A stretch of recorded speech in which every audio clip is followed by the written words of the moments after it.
Então, esse é o estado que na Raja Yoga é chamado de kleshas, ou aflições, que são os estados psicológicos de dor e sofrimento que advém de um primeiro passo fundamental, a ignorância. E é aqui que se coloca a teosofia, que se coloca a ciência da vida, que se coloca a Brahma Vidya, a sabedoria das idades, a filosofia perene, para iluminar as mentes humanas e vivificar um sentido de unidade, de comunhão, de religar, fazer a função da religião, de unir, ou yug, fazer a função da yoga. Existia aquela historinha de dois amigos que estavam na beira de um rio e de repente passa uma criança se afogando pela correnteza e os dois vêm e se jogam no rio e salvam a criança.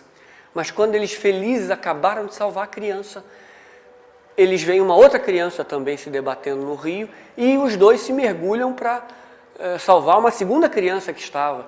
E eles, com sofreguidão, conseguiram salvar. Felizes, notaram que tinha uma terceira e uma quarta criança na correnteza, também se afogando. E aí um diz, vamos embora, nós temos que salvar essas crianças. E um deles diz assim, vá você, isso é necessário.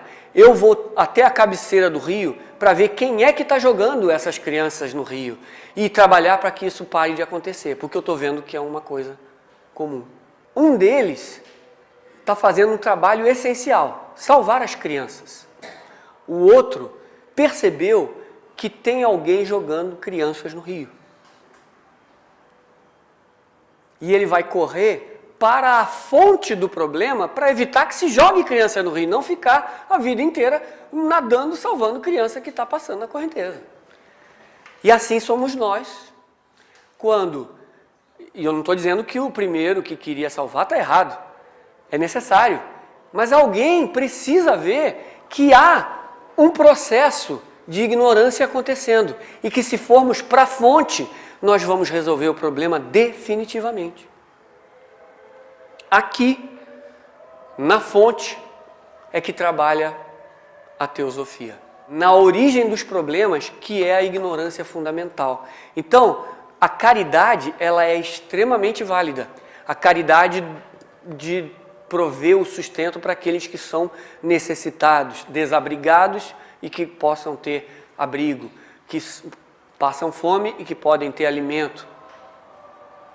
Essa caridade é fundamental. Mas o que é que causa a existência de pessoas humanas que passam fome, que passam frio, que são desabrigadas, que são refugiados de guerra, que estão aí dia a dia nos jornais e que nós estamos lidando com a consequência? Aonde está a causa? Tem alguém que vai dizer que a caridade mais importante, então, seria acabar com a ignorância que origina um senso de separatividade, que origina uma luta para que tudo que seja bom seja para mim e para os meus. E que com aquele que eu identifico como diferente, ele que fique com as sobras e com o problema é dele.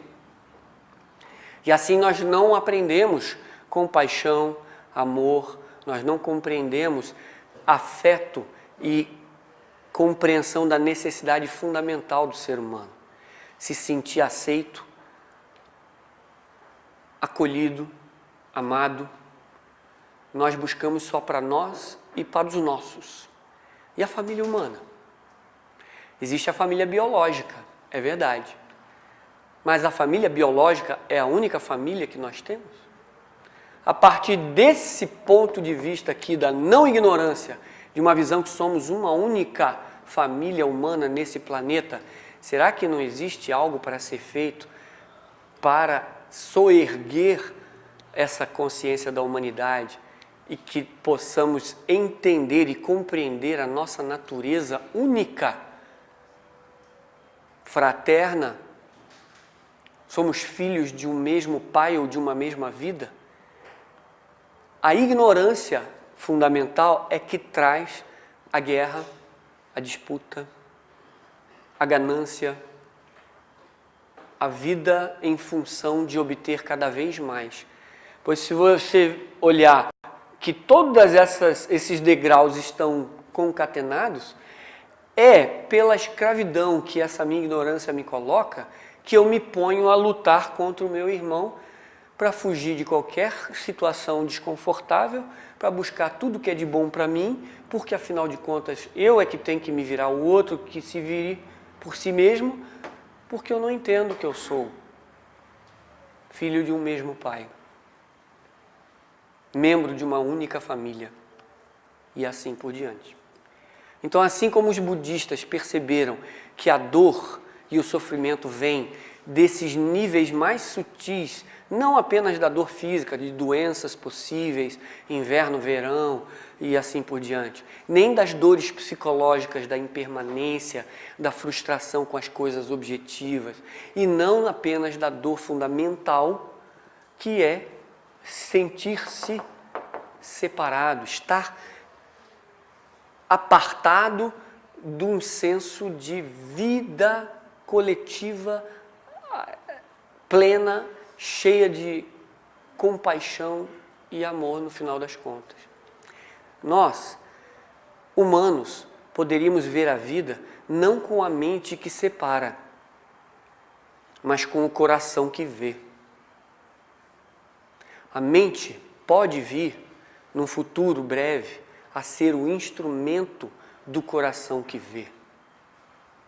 Se o coração olhar com os olhos, os seus olhos, ele vai ver a vida como algo sagrado, tanto para o pobre quanto para o rico. As oportunidades de crescimento de seres humanos podem vir tanto para o pobre quanto para o rico, quanto para o que mora na savana, quanto o que mora na cidade. As oportunidades podem existir para todos. E o direito à felicidade como ser humano é inalienável de todos os seres humanos.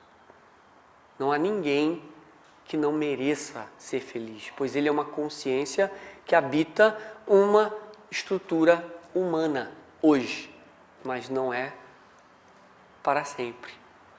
E na medida que ele encontrar em si mesmo esse afeto, essa compaixão por todos aqueles irmãos seus que sofrem, ele vai alçar a santidade, a divindade em exercício numa mente que obedece os ditames do coração. A vida de afeto, a vida de compaixão é o eixo da mensagem, tanto budista, tanto espírita, tanto cristã como muçulmana. O eixo de todas elas é amor e compaixão. Todas falam a mesma língua, por incrível que pareça. Podem vesti-la com dialetos diferentes, por nomes diferentes, pode vesti-la com locais diferentes, e santos e profetas diferentes. Mas a língua, a mensagem, a vida que está por trás dela é uma só. Uma linguagem de amor, uma linguagem de compaixão, uma linguagem de tolerância mútua, uma linguagem de perceber o direito inalienável à felicidade e assim por diante. A teosofia vem como um bálsamo e é muito, muito rico e belo que exista lugares como essa sociedade chamada de teosófica e que existem outras sociedades onde não importa o culto à personalidade ou a gurudice ou o autoritarismo de alguém e para benefício apenas de uma figura, mas que corporifique um sentido de compaixão e de amor para o seu semelhante, de uma vida de fraternidade, onde é o primeiro objetivo dessa sociedade aqui, pois ela está enraizada na grande percepção que não ignora, que percebe que é una com todos os demais. Há uma paz que ultrapassa o entendimento, mora no coração daqueles que vivem no eterno. E há um poder que renova todas as coisas, vive e atua naqueles que conhecem o eu como uno. Essa unidade é a primeira grande verdade da filosofia esotérica. A vida é una. A unidade da vida é a sua essência fundamental. E aquele que percebe essa unidade, percebe então que há uma paz que ultrapassa o entendimento, que mora no coração daqueles que vivem nessa eternidade. E que há um poder que renova tudo, todas as coisas. Ele vive e atua naqueles que têm essa percepção não ignorante, a percepção da sabedoria. Avidya é ignorância, vidya é saber e Brahma Vidya é o conhecimento da divindade. É um sinônimo para a teosofia. Logo, o saber universal que está presente em todas as religiões e que fala do mesmo amor, da mesma compaixão, da mesma fraternidade, da mesma vida inerente a todos, esse saber é a grande libertação que aqueles que são devotos de um bem maior para a humanidade, daqueles que são os caridosos que vão alimentar a alma e não apenas o corpo, daqueles que percebem que o benefício é libertar a consciência humana e que o benefício de libertar uma mente humana é expandir a consciência humana como um todo e a sua também por consequência, aí está a maior das caridades possíveis. Aqueles que, ao trabalhar pela exposição, explanação e alimentação da consciência humana, mostram que a guerra, que a fome, que a miséria humana, que todos os problemas que a humanidade passa, começam por uma ignorância fundamental. E que há que ter aqueles heróis que dizem que a vida é uma unidade e que nós somos irmãos uns dos outros.